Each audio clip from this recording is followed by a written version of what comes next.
from New Delhi. You're watching DD India Special News Hour, and this is going to be a special broadcast on assembly elections, as it happens to be the verdict day for two states, rather one state and one union territory, for Haryana and the union territory of Jammu Kashmir. I'm Sakal Bhatt, and coming up next, first up, the headlines.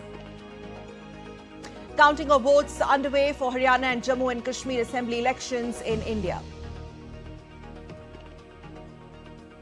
In other news, memorials mark the anniversary of Hamas attacks in Israel as fighting intensifies in West Asia. And Milton intensifies into a Category 5 hurricane in the U.S. state of Florida. Locals told to follow evacuation orders. And the European Space Agency launches a spacecraft to investigate an asteroid already rammed by U.S. Space Agency NASA. It will test whether small planets can be deflected from a collision course with Earth.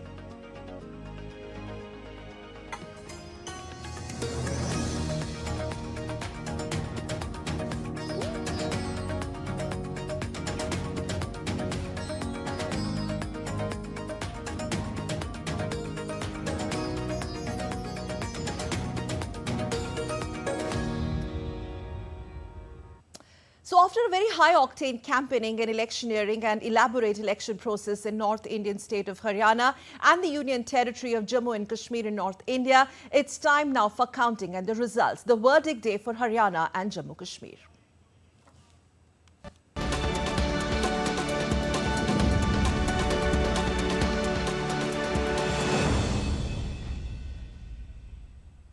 Assembly elections in Haryana and Jammu Kashmir are a special segment, and we have some big news coming in from the Union Territory of Jammu and Kashmir, where Bharatiya Janata Party is leading, BJP is leading in initial trends, while Jammu Kashmir's regional outfit, National Conference, as of now, is at the second position. Remember, there are 90 seats, 43 in the valley and 47 in Jammu. And as far as these early trends that are trickling in the National Conference, which the regional powerhouse which has ruled the states earlier with the government, formation of the state government, there is right now at number 2 position, 90 seats.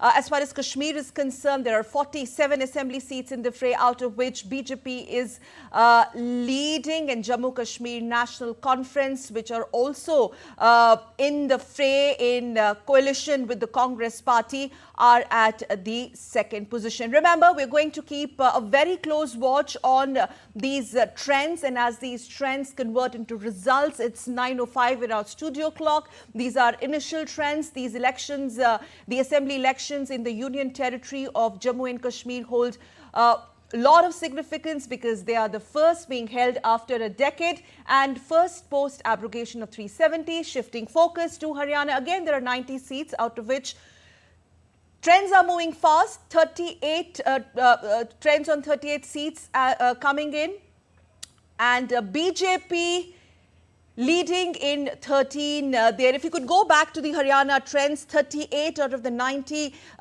seats, those trends on 38 seats have already come in, where Congress as of now is maintaining a clear lead in 25 seats, while BJP leading in 14. Both parties, it's a straight fight between the BJP and the Congress, locked in an intense battle. Remember, as far as the Lok Sabha results were concerned, there were 10 seats, out of which 5 were clinched by both parties, but assembly polls trends are available for 46 seats out of 90, where Congress party seems to have, as of now, an early advantage. BJP leading on 14 and Congress on 25.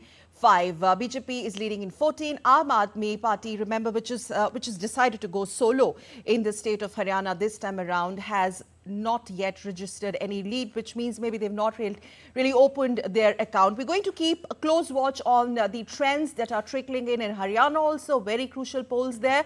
But let's once again go back to the Union Territory of Jammu and Kashmir, where we have some more results, the trends that are coming in, and some breaking news also. So as we speak, the counting is underway for the recently held assembly polls in Haryana, like I just mentioned. the North Indian state of Haryana and the Union territory of Jammu and Kashmir. Now, these are trends as far as Jammu Kashmir is concerned. Leads are at 30 out of 90. And out of those 30 leads, let's take a look at the breakup where BJP, as of now, seems to have an early advantage, leading in 12 seats. We'll have to see what is the kind of breakup as far as these 12 leads are concerned, whether they are from the Valley or from the Jammu. Then Congress is contesting with National Conference in Kashmir, just managing a lead on 2 seats. Jammu Kashmir National Conference in alliance with the Congress. We'll have to see how they manage after some more results as they trickle in. We do have a guest in the studio to discuss that, but right now, Farooq Abdullah's Jammu Kashmir National Conference leading on 5 seats. PDP, in fact, just leading on 2 seats. Remember, in 2014, when the last assembly polls were held, it was PDP's government that managed to outclass Farooq Abdullah's Jammu Kashmir National Conference. We have a senior journalist present in our studio to discuss and analyze these early trends. Let me quickly go over to him. And Takshiji, just to let's first talk about Haryana. How do you see the initial trends? We understand this is too early to speculate, but the kind of sweep the earlier exit polls had predicted for Congress, but the way BJP's development plank we saw in the Lok Sabha elections did cut ice with the electorate. It was a very tight fight between the two parties, but these assembly polls, what's your reading? What's the kind of battle on cards? Second, I think, DD India has an audience which is India and abroad. So I think if we step back a little bit just to see as to where we stand right now at about 9:09 as per the studio clock. So the postal ballots have been counted. So postal ballot basically means that armed forces personnel from the state who are serving outside of the state, other officers of the government of India who are not present in the state, they get an option to send in their ballots either electronically or through post, and those are the ones that are counted first. Haryana has about 2 odd crore voters. So an EVM machine takes about 1,200 odd votes. So what you first saw, or what the leads are first, are about the postal ballots getting counted, and now you will have each EVM, getting counted with about approximately about 1,200 odd votes or so. Now, so these are the trends. I mean, just a quick look. Congress as of now, it's a close fight. It seems to be even a close fight when we talk about the leads. So these are not results, but the initial leads. Yeah. So 18-27. Yeah. So I think I wish my expertise was in predicting as to what leads would translate into. Right. But just to just to comment on as to what's there is we are not seeing too many independents getting any traction in the numbers that are being shown so far, which holds significance because sometimes when there are independents who win in large numbers, it might lead to a coalition government which has the pulls and pressures of everybody wanting portfolios. Or this is going to be the case with Jammu Kashmir. Well, I think we should wait and watch out for that. Yes. So that's one interesting aspect that we should look out for as to there were a large number of independents in the fray. What happens to them? Were they serious contenders? Were they not so serious contenders? So that's one part of it. I think the other aspect which is very crucial when it comes to both Jammu and Kashmir and for Haryana is in our federal system, there are certain things that the union government does and there are certain things the state government does. And in the case of Jammu and Kashmir, the union territory of Jammu and Kashmir will do. And and according to our constitution, a lot of the developmental items, health, education, agriculture, those subjects are at the state government level. So the elected representatives that people have voted for will then determine as to how governance will happen on some of those issues which are very closely related to the daily lives of people in both Haryana and Jammu and Kashmir. I was mentioning earlier that the other ripple effect of the elections from Jammu and Kashmir will be that so far Jammu and Kashmir does not have Rajya Sabha members representing it since 2019, and there are about 4 seats that Jammu and Kashmir has in Rajya Sabha. So after these elections, the next thing that will happen is, depending on what the composition of the new Jammu and Kashmir legislature is going to be, elections will then be held in for Rajya Sabha seats, and then Jammu and Kashmir will have a representation in Rajya Sabha. So at least for Jammu and Kashmir, the implication is not only for the governance in the state, the implication will also be towards as to what happens to the composition of parliament, what happens to Rajya Sabha. So that's going to be, those 4 seats might play a crucial role in representing the voice of Jammu and Kashmir in the national legislature. In fact, since we are talking about Jammu Kashmir, we do have some reaction coming in from the former Chief Minister of Jammu Kashmir, and he also is the Vice President of the National Conference. We are talking about Omar Abdullah, who in fact contested from 2 seats this time around, from Gandarbal and Badgam. And some early reactions coming in where Mr. Abdullah has emphasized on the importance of the transparency in the electoral process, reflecting the true voice of the electorate. He has also urged all to uphold the principles of fairness and accountability. So a lot of basically focus on the accountability and transparency. That's very interesting. Let's listen in. जो भी होगा वो transparent तरीके से होना चाहिए, और लोगों का जो मैंडेट है उसके साथ छेड़छाड़ होनी नहीं चाहिए। राजभवन को और मरकज़ की हुकूमत को जिस तरह हम लोगों का फैसला तस्लीम करते हैं, पार्लियामेंट में तस्लीम किया, आज जो भी लोगों का फैसला होगा, हमारे हुक्मरान जो हैं उस फैसले को तस्लीम करें, वही है। Okay, so Omar, National Conference, in fact, not only Omar Abdullah, they went all guns blazing. In fact, both National Conference and the PDP, they seem to have an arrangement with the Congress party, even while they were, the door-to-door electioneering and everything. PDP, now as far as these trends are concerned, can we have the trends of Jammu and Kashmir? PDP is not really, even in terms of early trends, not really much there to talk about. But how do you see this as a big, a critical acid test for a regional war horse like National Conference, these elections coming back after a decade, and that too post abrogation? Now, these are trends for your reference. National Conference on 21 and BJP on 17 still, but PDP seems to have opened its account only in 3 seats. Trends, yes. Sakal, let's step back and look at how representation in India across the political spectrum has played out.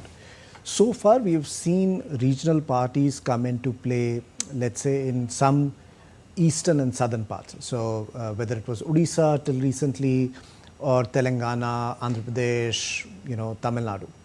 Now, regional political parties have perhaps a more localized view of what is it that they want their legislatures to focus on. And national political parties sometimes carry a broader spectrum of how they look at governance issues. So what will be interesting to see as to if there is a rise of regional parties, what does it mean in terms of the governance focus? Is their focus very sharply tuned only to their particular region, or are they looking at issues from a slightly macro lens and stepping out and saying, oh, you know what, this is how the picture all connects as far as the nation is concerned. But focusing on the state legislature's aspect of it, the Jammu and Kashmir state legislature will be responsible for determining governance issues on most subjects apart from 2 subjects, which is public order and security. And I think the Lieutenant Governor will have a larger say in determining as to what should be the focus for the services industry, the services officers who are deployed in Jammu and Kashmir. But I think for me, the biggest takeaway from this election has been that in Jammu and Kashmir, there have been elections after a decade. The elections have been free and fair. People have been able to cast their votes. Yes, that too huge voter turnout. That too a huge voter turnout. The what does it really reflect? I think it reflects that people have faith in the electoral system, and there's that maturity which comes with the fact as to people want to excise their franchise rather than let it go to waste. So I think that is the key part. And also when there is such a large voter turnout of people turning out and voting for their public representatives, which means that the faith in the electoral system, the faith in democracy, and faith in politics, is there. It's not as if that people have, become cynical and given up on those things. And with no bypolls and a broader participation across political spectrum, I think that augurs well for any parliamentary democracy, including ours. In fact, there are so many firsts in these assembly elections in Jammu Kashmir, where Jamaat is not boycotting but supporting and contesting, where separatists have turned into mainstream and they are also contesting, and then there's a huge number of independents who definitely have that sway. I mean, we will have to see whether that rallies and the kind of responses that they got in their rallies are really going to turn into big results.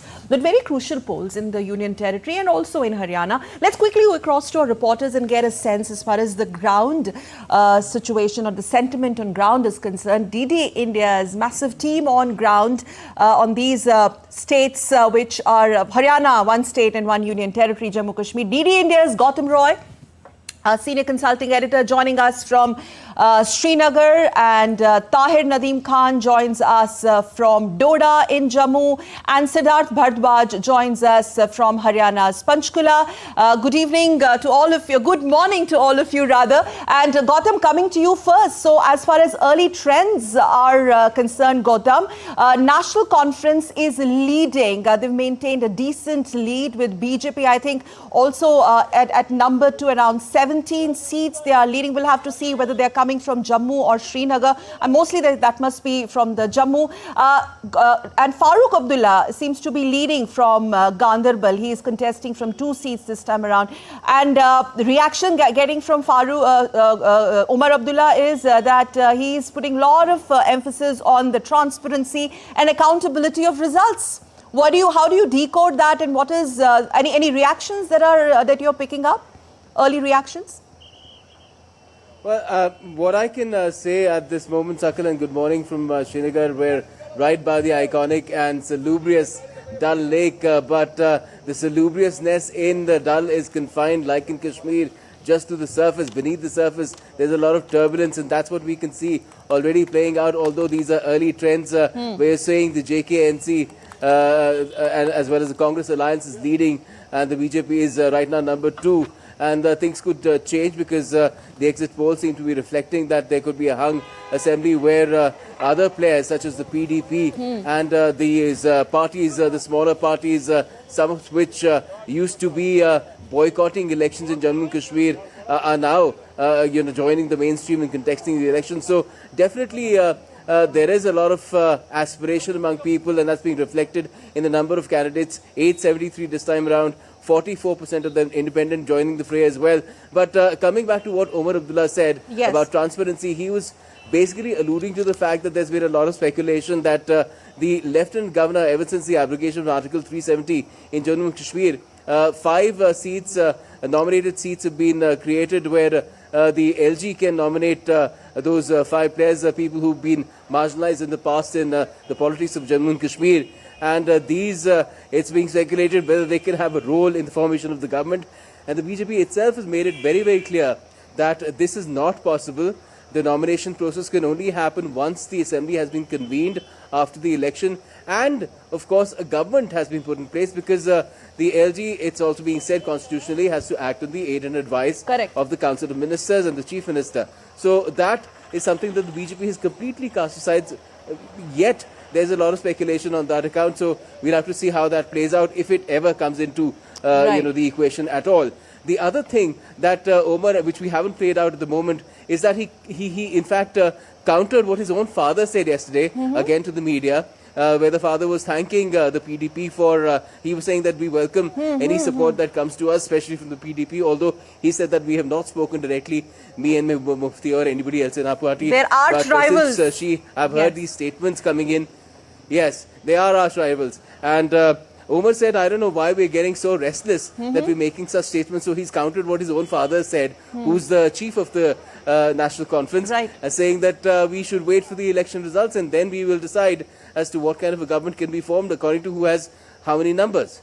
Yes, absolutely. Gautam, stay with us and let's quickly go across to Tahir Nadeem Khan joining us from Doda in Jammu. Tahir, Doda in fact also came up with huge numbers in terms of voter turnout. But Doda, since it comes under Jammu and which happens to be BJP's bastion, they have performed exceedingly well in earlier assembly polls and also in Lok Sabha elections. But this is little different because of the post-abrogation first time the polls are being held and BJP contesting on those big chunk of 43 seats there. And a commendable force when it comes to the way the electioneering and the exit polls are concerned, though we're not going by exit polls. What is the sense that you are getting, particularly the overall Jammu? If you could just, give us a bit of a perspective on that. BJP number 2 as far as early trends are concerned. Well, Sakal, the way counting is going on, first thing is going on very smoothly, and all the candidates and supporters are sitting very calmly outside the polling stations and outside the counting station and inside the counting station. That is the best thing, that from all the 28 counting stations which have been established in 20 districts, the counting is going on very smoothly. And after counting of those ballot boxes completed, the postal ballot boxes are completed, the first round has been also completed both in Kashmir Valley and Jammu Valley. And in Jammu province, if you're talking about Jammu province, all the 21 seats which BJP is leading are from Jammu province itself, and from Kashmir they are not leading on any of the seats. But right now it seems they are both evenly poised, both BJP and IP, but this national conference having a little edge, and it is leading right now at 28 seats, and we should not forget that their alliance Congress is leading at 6 seats. That makes the tally to 34. And the way it is being predicted, that it will be a hung assembly, and PDP can and others which are leading at 3 and 2 seats simultaneously, they can also play a crucial role. As far as you said that the way BJP performed in this hilly Chenab region, right now the trends which are coming, they are evenly poised. That thing is not going to be transformed right now, although we cannot say, because these early trends could not transform into the final result. But Tahir, talking about PDP, as of now they're only leading on 3, and if you look at 2014 and now, there is a sea change, even if these are leads. We are talking about Mehbooba Mufti's PDP. This time her daughter has campaigned, very, very extensively. But just leading on 3, and yet there are some, hints that the National Conference seems to be dropping, that if at all they need a partner to keep BJP out of power, it's going to be PDP. But their trends are not that reassuring as of now. Tahir. Of course, Sakal, we could not forget this thing, especially in Kashmir Valley. The narrative is still very strong. They are saying that abrogation of 370 happened only with the help of Mehbooba Mufti, which was here in the power with in alliance with BJP. That thing seems to be transforming in the election results. It was predicted that PDP will take, it would not reach to the double figure, but it will at least take 7-8 seats. But right now, it are so early trends, but they are taking just 2-3 seats. But the way counting is going on and the way trends are coming, National Conference is not leaving any stone unturned. They want to keep, they are desperate that BJP should be kept out of power. That is why they are giving this kind of statement. If you see yesterday's statement of Omar Abdullah, he said that if BJP would not come to power in Jammu and Kashmir, they can extend centrist rule here. That is the kind of desperation. You can understand the kind of desperation National Conference is having to keep BJP out of power here. That was a really surprising kind of statement which Omar Abdullah has given yesterday, that BJP may extend centrist rule here, which is highly unlikely in the circumstances, and that thing is not finding many takers in Jammu and Kashmir.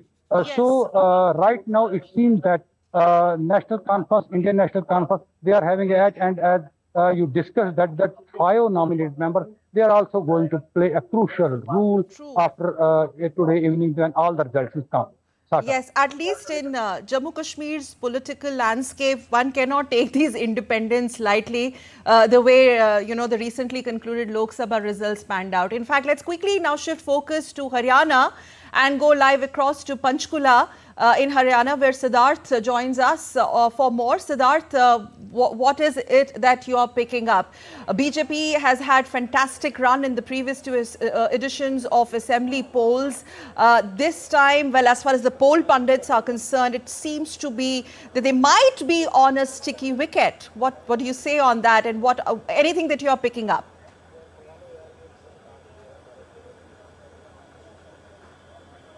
That's right. Sakal, BJP is, is in power since 10 years in the state.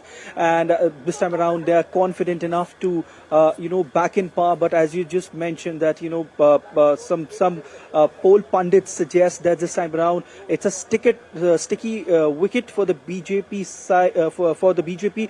I mean, saying this would be too early as of now, because the counting is still going on. Although as per the counting is concerned, then the Congress is having a Congress having an edge when it comes to counting. But then it's a neck and neck fight between the BJP and the Congress, and later in the day it will be quite clear that who's going to be in power this time around for this tenure. But as of now, the counting is going on. I'm here in sector 1 in Panchkula, and behind me counting is going on, as you can see, and the atmosphere here is quite calm, as the party representatives with the proper ID cards are only allowed inside the premises, and they are very hopeful, both the parties, Congress, because the competition is there primarily between the BJP and the Congress, and both party representatives are thinking that they'll be coming to power this time around with all the coalitions as well.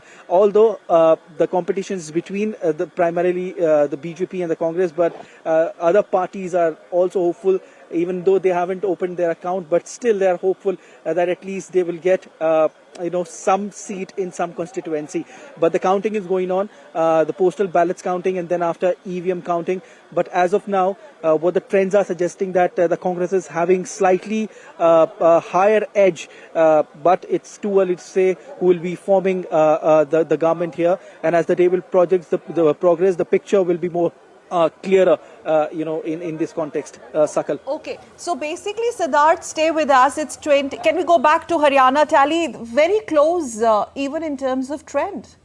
So, I mean, you cannot really rely on exit polls. I think, I would just want to start by first saying that I'm really jealous of Gautam, because... Gautam, yeah. Can we have Gautam on screen, because please? he seems to have pulled off the best assignment. I mean, oh, yes. He's got the location, he's and in the heart of... picturesque Dal Lake. Yes, and he's in the heart of all the action that is happening. Gautam, yeah. Would you like to talk to him? Please go ahead. No, Gautam, I was just saying that I'm just jealous of the fact that you've pulled off the best assignment. You've got a wonderful view, and you've got... you're in the heart of all the action. And historical elections. And historical elections. To be there, and I'm sure it's... I think the environment would just be electrifying. But, Sakal, just picking up on a thread on something that you said earlier of independence, right? Yeah. And there's a large number of independents in Jammu and Kashmir and also in Haryana. I think for Jammu and Kashmir, that number has a special significance because it demonstrates that the fact that people were able to go ahead and register themselves and get on the ballot, which I think in any democratic exercise is a crucial thing, because sometimes in previous elections we've heard of instances where people were prevented from filing their nominations as candidates. Yes. So the fact that even to vote. And even to there vote. was this blanket fear. Yeah.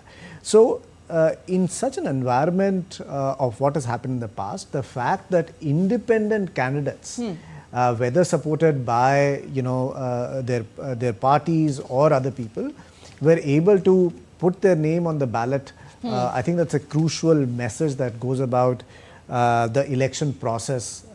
This thing. The second part is, I think Gautam mentioned something very interesting, which is the fact as to the Reorganization Act of 2019 says that the legislature will have 5 nominated people.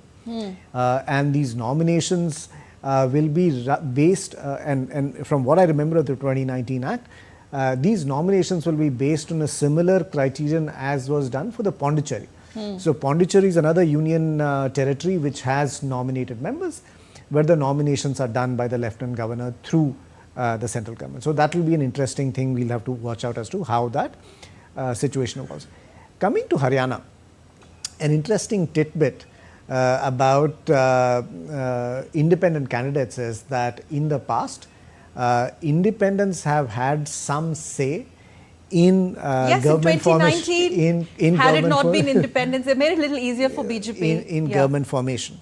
But Haryana is also a state which is, rightly or wrongly credited with our public representatives changing their political allegiance, quick and fast. Yes. So the Ayaram Gayaram is something that has been there. We will talk about independence in Srinagar and go back to Gautam and get a bit of a perspective from him, because Gautam Roy is reporting from where the action as we speak is taking place. Gautam, independents are going to hold a big sway or say in these polls in the valley, because what happened in recently concluded Lok Sabha polls, that was something unprecedented, where you have an independent toppling the former chief minister, who, by the way, his party is leading on more seats. So how do you like, if you could just give us your perspective since you've reported there. Gautam Roy.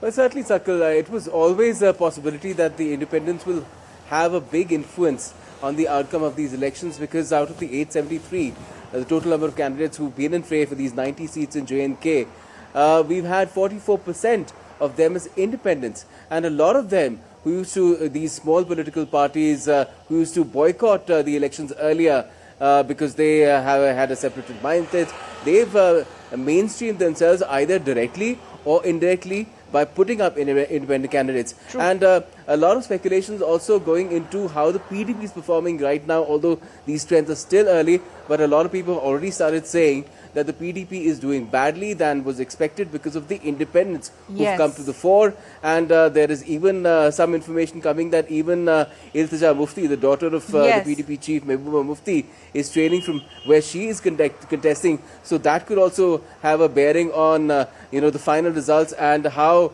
the independents might become kingmakers, instead of Mehbooba Mufti saying at one point of time that she will become the king or the queen maker in these elections. But Gautam, a very interesting point there. Mehbooba Mufti is whether, like you just mentioned, king or queen, or whether they'll play that kingmaker's card or not. But the trends are not really that. They're not auguring any appreciable news for the PTP, because if you look at the number of seats, can we have the numbers on screen, please? Jammu Kashmir leads as of now less than 10. And National Conference's lead tally has crossed 30, where BJP is second with a good chunk, I'm sure, coming from Jammu, because that's the maximum number of seats they're contesting from Jammu region itself. So for PDP, in Leeds, they seem to have been decimated, in Leeds at least. Okay, PDP is leading on 4, Gautam, yes, others on 10, National Conference on 36, Congress on just 8, and BJP on 23. Go ahead.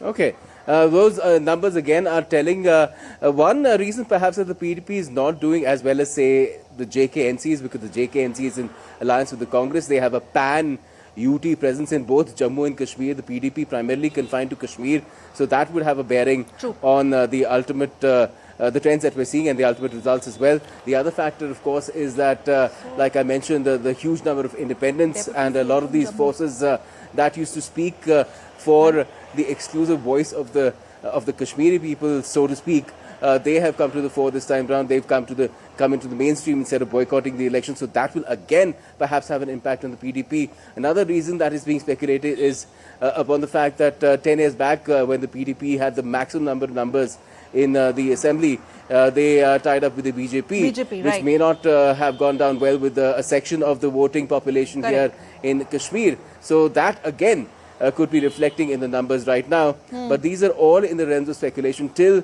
we get the final results, till we get a final picture. This might hold, this might not hold. It's still early to say, Sakar. True. Gautam, 83 out of 90 is the lead numbers that we are looking at, out of which the National Conference has maintained a steady poll position on 38. And interestingly, if I could go to Tahir from Doorda to get a little bit of understanding how Jammu region is doing, Others are leading on 10, Tahir. Others could be on independents, which is little greater in terms of numbers in leads than the PDP itself. Tahir.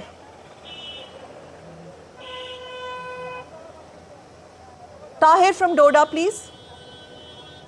Okay. Well, Sakal, as you he's there. Go ahead, go ahead. well, Sakal, as you see, the National Conference is seeing that it is further consolidating its position, and it has reached to 37, and 7 seats are being the maintaining lead by Congress itself. That means that makes the tally of 44. If this trend continues, that means they can easily reach to the halfway mark, which is 46. As far as independents are concerned, as you said, right now I am standing here at outside Doda and here as well. Independent and others, DPAPs, Abdul Majid Wani is maintaining a lead here from Doda East seat. And if in Kishtwar district here from Inderwal constituency, independent candidate GM Surudi has maintained lead. And in adjoining Kotwa district, that Bani constituency, there also independent candidate is maintaining lead. So that you said that they may play a crucial role, but right now the way a national conference and Congress is performing, it is highly unlikely that they may, if the trend continues, they may reach to the halfway mark by themselves itself. But yes, those other parties which consist of DPAP and Ghulam Nabi Azad DPAP, that is also leading in 2 seats. That is going to make it a very crucial thing that Ghulam Nabi Azad, that with whom he is going to side with, because he has not said that whether he is going to with BJP or this Indian alliance. So the independents performing well is a very good thing in terms of these elections and the way people voted for their candidate. This is something which could be remembered for next few years, because the enthusiasm of people was very high, and the way they supported their candidates because of the local Tahir, issues. since you're talking about enthusiasm, a very quick one. I have some numbers from these important, constituencies or seats from Jammu region particularly, where the mean average has been 78 to 79%. I mean, you talked about Indrawal, 82%, Padar in Kishtwar, 80%. I mean, with those tough terrains there, the leaders went there in Padar to campaign. Kishtwar, 78%. Doda, from where you are reporting, 75%. Mata Vaishno Devi, 80%. Surankot, 74. Poonch, 74. So, what does this really say about the electorate? Because these elections, the power of their vote, and that too after a long wait of 10 years. Well, Sakal, you are absolutely right. The way, if you see, all these areas are hilly areas, either hilly areas or these areas are on international border or LOC, located there. That means those voters residing in these areas, hilly terrain, hilly areas, or along LOC and border, they are more concerned about their issues. They want to elect their members so that development could take place at a rapid pace. They want to solve their local issues. That is the main trend. If we talk about the general trend, the restoration of statehood or abrogation of 370, that is limited to urban areas, and they had not voted in that numbers. The number are there. As I said, one polling station was in Samba, this constituency, that was underground, that bunker where polling station was first time made, and that polling station in the 3rd phase was the highest in number of percentage. That shows the way people are aspiring for peace, for development, and to resolve their local issues in these hilly and inaccessible areas, and who are living in very difficult circumstances. They have come out in large numbers and voted for their candidate. That clearly shows they are more concerned about their development. They are more concerned about the democratic process. Tahir. Yes, Tahir. Thank you. Please stay standby, you and Gautam, and let's quickly shift focus to Haryana. And before I come to, before I go across to Siddharth, if we could have some leads and trends for Haryana. So out of 90, the leads available are for 81, and BJP and Congress neck and neck. Siddharth, BJP is leading on 40 with Congress relegated to number 2 on 37. Just a difference of 3 seats there. Aam Aadmi Party hasn't even opened its account. INLD leading on 2 with the partnership with the BSP, but BSP is not even visible as far as these even trends are concerned, Chakshu, and others on 2. Siddharth, so 40 leads for the BJP along with the strong anti-incumbency on ground, but it seems they've pulled back and they are definitely in the game. Siddharth? Definitely, you are right, Sakal. BJP is now leading, and like I was... Go ahead.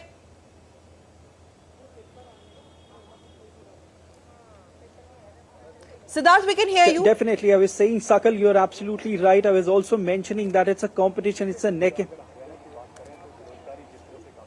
Indeed, Sakal. I was just saying that you're absolutely right. The competition is neck and neck between the BJP and the Congress. Earlier, Congress was having a slightly higher edge when it comes to counting, but now the BJP is leading the counting. As I was mentioning, these are early trends, and these are likely to change as the day progresses. But right now, number 1 is BJP who's leading in the counting, and number 2 is Congress. And apart from that, you also mentioned independent candidates. And Aam Aadmi Party, they also want to open their account, but this is BJP after 10 years of governance in this state, in their mandate as well, they promised several things, for the people of Haryana. They also said that, in terms of women empowerment, in sports sector, in medical, they said that they will be providing some certain benefits to the people of Haryana that they mentioned in their manifesto, and Congress also,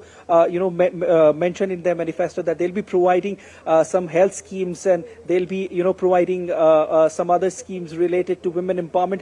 But as of now, BJP were definitely confident even before, the polls, counting happened, that they'll be making, they'll be coming into power once again, and these trends are henceforth saying it. But we have to wait and see what the final trends, the result will tell us, Sakal. Okay, thank you, Siddharth, for joining. Chakshu, your understanding now, 2019 and 2014, BJP almost, we can call it a clean sweep in Lok Sabha. 2024 Lok Sabha, they were neck and neck. Now, assembly polls, 2014, they were brilliant. 2019, they needed some outside help. The numbers were just 10. But do you think this anti-incumbency has been a big challenge? And there also has been this talk of the Mayawati factor. But, as far as the trends are concerned, she's not even visible there, BSP, in terms of impact. I think, the word anti-incumbency or the phrase anti-incumbency perhaps might be a little unique to our country. I'm not sure. I'm not sure if in many other democracies, but it has reflected in it the is results absolutely earlier. It is absolutely. Impacted. So, just from an academic perspective, see, political parties, when they change candidates, sitting candidates, and that then reflects into the fact that some of those candidates contest as independents or just to change parties. interrupt you, you can take a look at these region-wise breakup also. Yeah. Go ahead. And I think what will also be useful to put on the screen would be as to the number of women who decreased the last time in 2019. So it might be useful to just pull up those numbers as to what is the lead that women candidates are faring.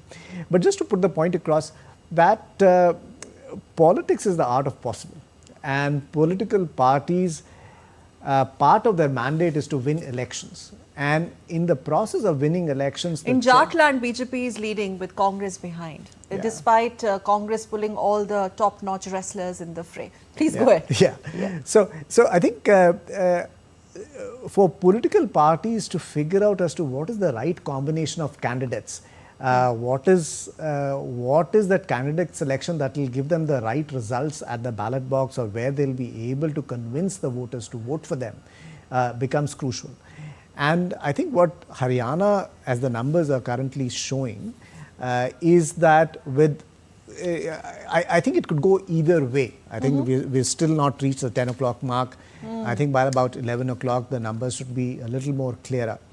But the magic number here is 46, and BJP is already leading on 42. Correct. I mean, I'm sure the heartbeats are racing because I- it's coming very quick. It's coming very quick.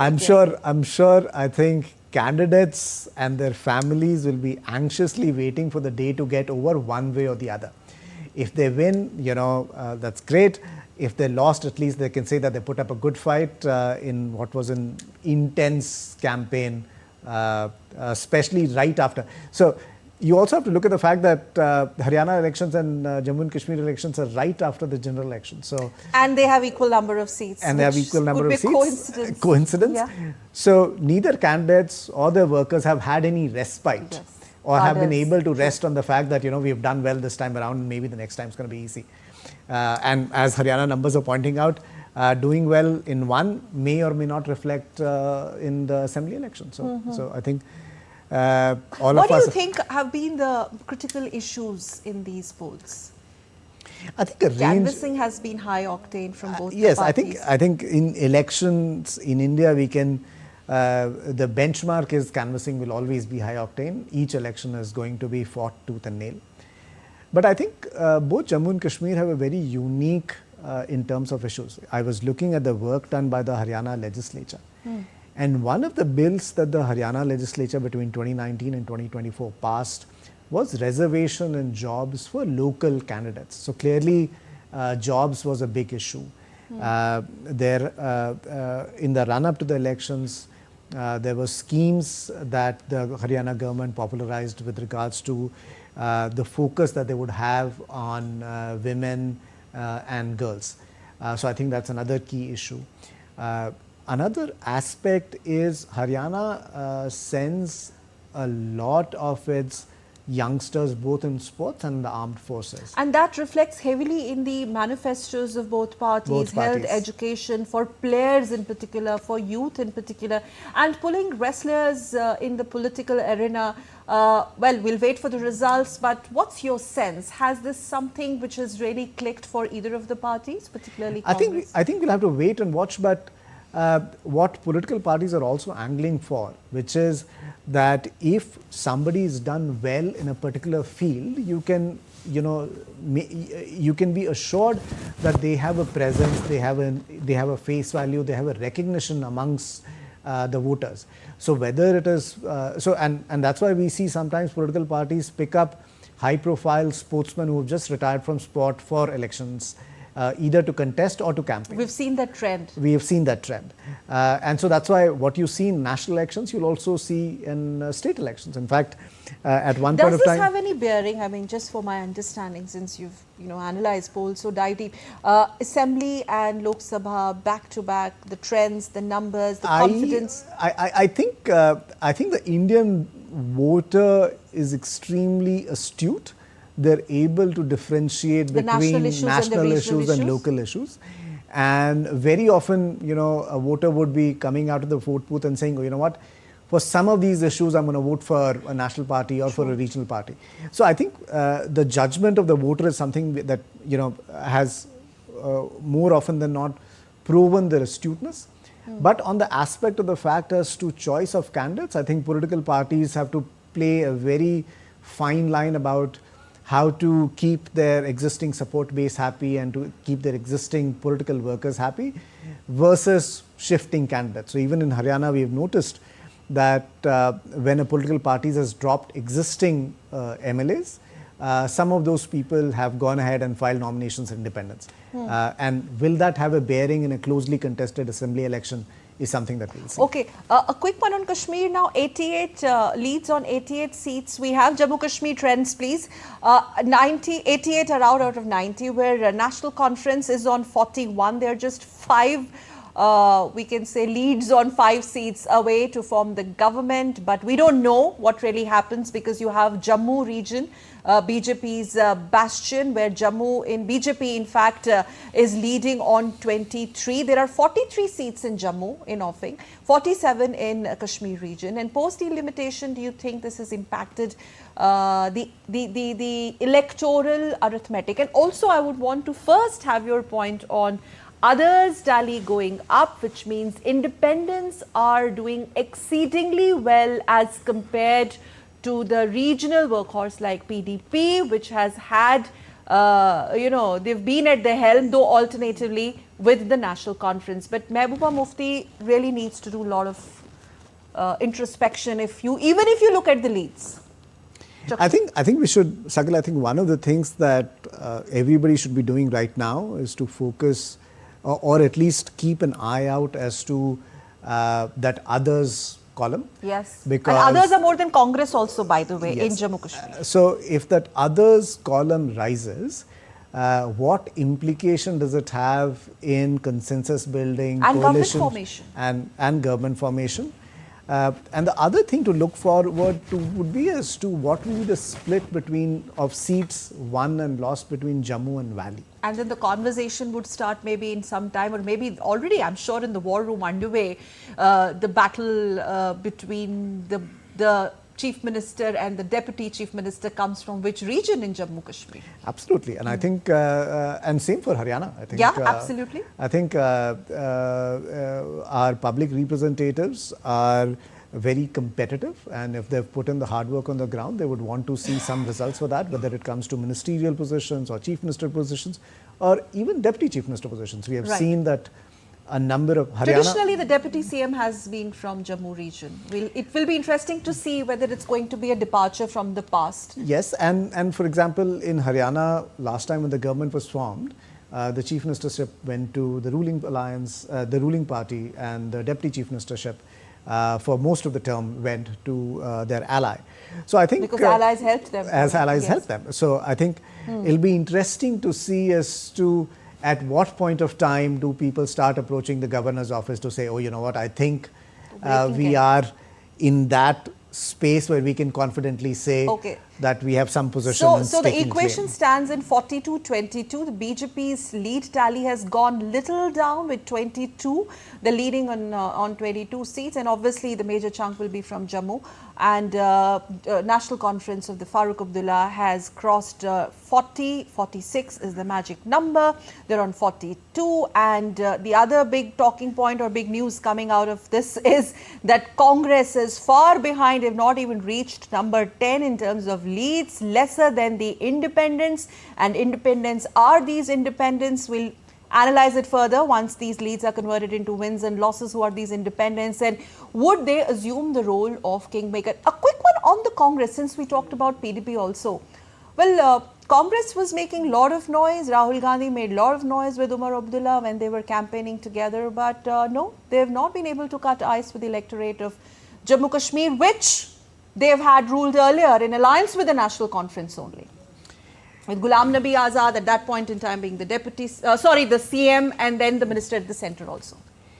Sakal, so I think in all of this, the lens that I take is that politics is always the art of the possible. We have seen enemies join hands. We have seen allies break off ties when it comes to power. But from a voter or from an individual citizen's perspective, I think, I'm sorry, I'm interrupting you. Since we have some more trends coming from Haryana, where Congress has come down on number 2, and Haryana initial trends indicate 84 out of 90 trends are available, where BJP, the incumbent government, is leading comfortably in initial trends, with Congress following suit in number 2 position. Contrary to all the predictions by the so-called exit polls, but we are not speculating or jumping the gun. We are looking at 90 seats, out of which BJP is contesting on 89 and Congress also on 89. And this is what Haryana looks like. Yes, so that's the breakup for Haryana, BJP leading on 43, Congress on 39. So the difference is not much really. Aam Aadmi Party still not, they decided to go solo in these polls. They've not really opened its account. INLD just on that one seat, we'll have to see which that seat is. They partnered with BSP in these elections. INLD was fighting on 51 and BSP in 35. But then it's not really happening for at least them. And the other column seems to have gone up a little bit. The other column of independence has gone a little bit, And in a 90-seat assembly, even 4 seats are a big play.